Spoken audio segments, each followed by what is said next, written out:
ನಮಸ್ತೆ ವೀಕ್ಷಕರಿಗೆ ನವನೀತ ಸ್ಫೂರ್ತಿ ವಾಹಿನಿಗೆ ಸ್ವಾಗತ. ಇಂದಿನ ಸಂಚಿಕೆ ದುರ್ಗಾದೇವಿಗೆ ಪೂಜೆ ಸಲ್ಲಿಸುವ ನವರಾತ್ರಿಯಲ್ಲಿ 9 ಬಣ್ಣಗಳಿಗೂ ಮಹತ್ವವಿದೆ. ಈ 9 ಬಣ್ಣಗಳು ಯಾವುವು, ಅವು ಯಾಕೆ ಮುಖ್ಯ ಅಂತ ತಿಳಿಯೋಣ ಬನ್ನಿ. ನವರಾತ್ರಿಯ 9 ದಿನಗಳ ಕಾಲ ದುರ್ಗಾದೇವಿಯು 9 ಬಗೆಯ ಅವತಾರದಲ್ಲಿ ವಿಭಿನ್ನ ಬಣ್ಣಗಳನ್ನು ಪ್ರತಿನಿಧಿಸುತ್ತಾಳೆ. ಆ ಪ್ರತಿಯೊಂದು ಬಣ್ಣವೂ ಒಂದೊಂದು ವಿಶೇಷ ಧಾರ್ಮಿಕ ಹಿನ್ನೆಲೆಯನ್ನು ಪಡೆದುಕೊಂಡಿದೆ. ಈ ಹಿನ್ನೆಲೆಯಲ್ಲಿಯೇ 9 ದಿನಗಳ ಕಾಲ ಆಯಾ ಅವತಾರಗಳಿಗೆ ಸಂಬಂಧಿಸಿದಂತೆ ತಾಯಿಗೆ ಲೇಪನ, ವಸ್ತ್ರಾಲಂಕಾರ ಹಾಗೂ ಪೂಜೆಯನ್ನು ಸಲ್ಲಿಸಲಾಗುವುದು. ಆಯಾ ಅವತಾರಗಳಿಗೆ ತಕ್ಕಂತೆ ದೇವಿಯನ್ನು ಸಿಂಗರಿಸಿ ಪೂಜೆ ಮಾಡುವುದರಿಂದ ಭಕ್ತರ ಬದುಕಲ್ಲಿ ಶ್ರೇಯಸ್ಸು, ಶಾಂತಿ ಹಾಗೂ ನೆಮ್ಮದಿ ನೆಲೆಸುವುದು. ವಿವಿಧ ಸ್ಥಳಗಳಲ್ಲಿ ವಿಭಿನ್ನ ರೀತಿಯ ಆಚರಣೆಯನ್ನು ಮಾಡುತ್ತಾರೆ. ಆಚರಣೆಯಲ್ಲಿ ವಿಭಿನ್ನತೆ ಇದ್ದರೂ ಹಬ್ಬದ ವಿಧಿ ವಿಧಾನಗಳು ಒಂದೇ. ದೇವಿಯ ಈ ಹಬ್ಬವನ್ನು ಮನೆಗಳಲ್ಲಿ ಹಾಗೂ ದುರ್ಗಾದೇವಿಯ ದೇವಸ್ಥಾನಗಳಲ್ಲೂ ಆಚರಿಸಲಾಗುವುದು. ಭಕ್ತರ ಪಾಲಕಳಾದ ದುರ್ಗಾದೇವಿಯ 9 ದಿನಗಳ ವಿಶೇಷ ಅವತಾರ ಹಾಗೂ ಅವುಗಳ ಬಣ್ಣಗಳ ಕುರಿತು ಮಾಹಿತಿ ಇಲ್ಲಿದೆ ನೋಡಿ. 1ನೇ ದಿನ ಶೈಲಪುತ್ರಿ ಕಿತ್ತಳೆ ಬಣ್ಣ ಒರಂಜ್. ಶೈಲಪುತ್ರಿ ಪಾರ್ವತಿ ದೇವಿಯ ಅವತಾರ. ಬ್ರಹ್ಮ, ವಿಷ್ಣು ಮತ್ತು ಮಹೇಶ್ವರ ಅವರ ಸಾಮೂಹಿಕ ಶಕ್ತಿಯನ್ನು ಪ್ರತಿನಿಧಿಸುತ್ತದೆ. ದೇವಿಯ ಈ ಅವತಾರವು ಪ್ರಕೃತಿ, ನೇಚರ್ ಮತ್ತು ಶುದ್ಧತೆಯ ಪ್ಯೂರಿಟಿ ಗುಣಲಕ್ಷಣಗಳ ಸಂಕೇತ. ಹಾಗಾಗಿ ನವರಾತ್ರಿಯ ಮೊದಲನೇ ದಿನ ಕಿತ್ತಳೆವನ್ನು ಧರಿಸಬೇಕು.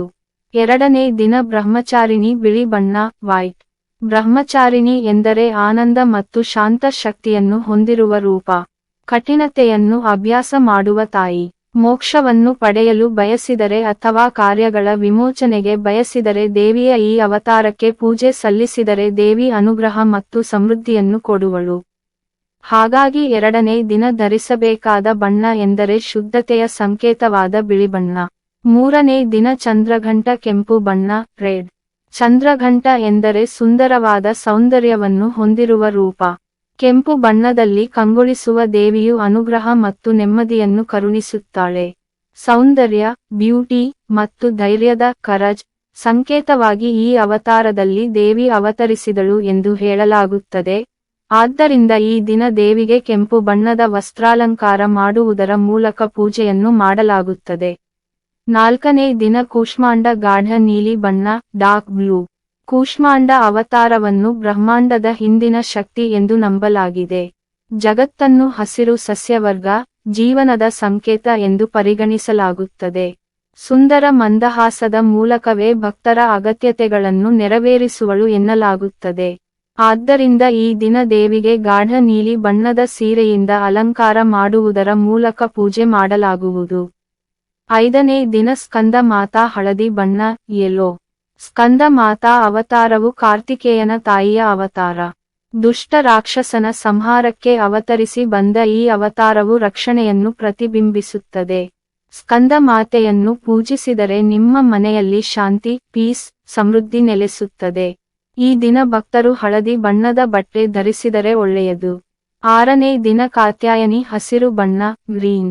ದೇವಿಯ ಕಾತ್ಯಾಯನಿ ಅವತಾರವು ಅತ್ಯಂತ ಧೈರ್ಯಶಾಲಿಯ ಅವತಾರ. ಕಾತ್ಯಾಯನ್ ಋಷಿಯ ಮಗಳಾಗಿ ಜನಿಸಿದ ಕಾರಣದಿಂದ ಅವಳನ್ನು ಕಾತ್ಯಾಯಿನಿ ಎಂದು ಕರೆಯಲಾಗುತ್ತದೆ. ಹಬ್ಬದ 6ನೇ ದಿನ ಹಸಿರು ಬಣ್ಣದ ವಿಶೇಷ ಲೇಪನ ಹಾಗೂ ಅಲಂಕಾರಗಳ ರೂಪದಲ್ಲಿ ಪೂಜಿಸಲಾಗುತ್ತದೆ. ಈ ದಿನ ಹಸಿರು ಬಣ್ಣದ ಬಟ್ಟೆ ಧರಿಸಿದರೆ ಒಳ್ಳೆಯದು. 7ನೇ ದಿನ ಕಾಲರಾತ್ರಿ ಬೂದು ಬಣ್ಣ ಗ್ರೇ. ದೇವಿಯ 9 ಅವತಾರದಲ್ಲಿ ಈ ಅವತಾರವು ಅತ್ಯಂತ ಶಕ್ತಿಶಾಲಿಯಾದ ಅವತಾರ. ಅದು ದೇವಿ ಕಾಳಿಯ ರೂಪದಲ್ಲಿ ಅವತರಿಸಿ ಬಂದ ದಿನ. ಈ ಅವತಾರದಲ್ಲಿ ಅಧಿಕ ಶಕ್ತಿಯನ್ನು ಹೊಂದಿರುವ ಭಂಗಿ ಹಾಗೂ 3 ಕಣ್ಣುಗಳನ್ನು ಹೊಂದಿದ್ದಳು ಎನ್ನಲಾಗುತ್ತದೆ. ಅವಳ ಪ್ರತಿ ಉಸಿರಿನಲ್ಲೂ ಬೆಂಕಿಯನ್ನು ಹೊರಹಾಕುತ್ತಿದ್ದಳು. ಇದು ತಾಯಿಯ ಭೀಕರ ರೂಪ. ತನ್ನ ಭಕ್ತರ ಎಲ್ಲಾ ಸಂಕಷ್ಟಗಳನ್ನು ಹಾಗೂ ಜೀವನದಲ್ಲಿ ಬರುವ ಎಲ್ಲಾ ಋಣಾತ್ಮಕ ಅಂಶಗಳನ್ನು ನೆಗೆಟಿವ್ ಎನರ್ಜಿ ತೊಡೆದು ಹಾಕುವವಳು ಈ ತಾಯಿ. ಹಾಗಾಗಿ ಈ ದಿನ ಬೂದು ಬಣ್ಣದ ಬಟ್ಟೆ ಧರಿಸಿದರೆ ಒಳ್ಳೆಯದು. 8ನೇ ದಿನ ಮಹಾಗೌರಿ ಗುಲಾಬಿ ಬಣ್ಣ ಪಿಂಕ್. ದುರ್ಗಾದೇವಿಯ ಈ ಅವತಾರ ಬುದ್ಧಿವಂತಿಕೆ ಮತ್ತು ಶಾಂತಿಯನ್ನು ಪ್ರತಿನಿಧಿಸುತ್ತದೆ. ಪುರಾಣ ಕಥೆಗಳ ಪ್ರಕಾರ ಅವಳು ಹಿಮಾಲಯದ ಕಾಡುಗಳಲ್ಲಿ ಇದ್ದುದರಿಂದ ಅವಳ ಬಣ್ಣ ಅತ್ಯಂತ ಕಪ್ಪು ಬಣ್ಣದಿಂದ ಕೂಡಿತ್ತು ಎನ್ನಲಾಗುತ್ತದೆ.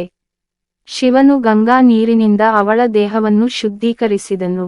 ನಂತರ ಅವಳ ಸೌಂದರ್ಯವು ಅತ್ಯಂತ ಸುಂದರ ಹಾಗೂ ಹೊಳಪಿನಿಂದ ಮಾರ್ಪಟ್ಟಿತು. ಆಶಾವಾದದ ಬಣ್ಣವಾದ ಗುಲಾಬಿ ಬಣ್ಣದ ಸೀರೆಯನ್ನು ತೊಟ್ಟಿದ್ದಳು.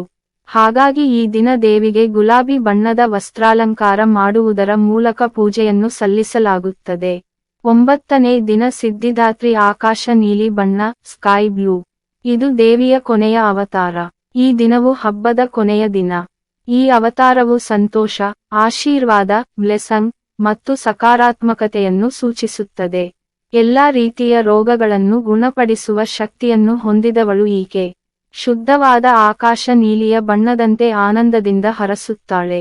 ಹಾಗಾಗಿ ಈ ದಿನದಂದು ತಾಯಿಗೆ ಆಕಾಶ ನೀಲಿ ಬಣ್ಣದ ವಸ್ತ್ರಾಲಂಕಾರ ಮಾಡುವುದರ ಮೂಲಕ ಪೂಜೆ ಸಲ್ಲಿಸಲಾಗುತ್ತದೆ. ಭಕ್ತರು ಈ ದಿನ ನೀಲಿ ಬಣ್ಣದ ಬಟ್ಟೆಯನ್ನು ಧರಿಸಬೇಕು. ನೀವು ಈ ವಿಡಿಯೋವನ್ನು ಇಷ್ಟಪಟ್ಟರೆ ದಯವಿಟ್ಟು ಲೈಕ್, ಶೇರ್ ಮತ್ತು ಸಬ್ಸ್ಕ್ರೈಬ್ ಮಾಡಿ. ನನ್ನ ಪ್ರೀತಿಯ ವೀಕ್ಷಕರೇ, ಧನ್ಯವಾದಗಳು.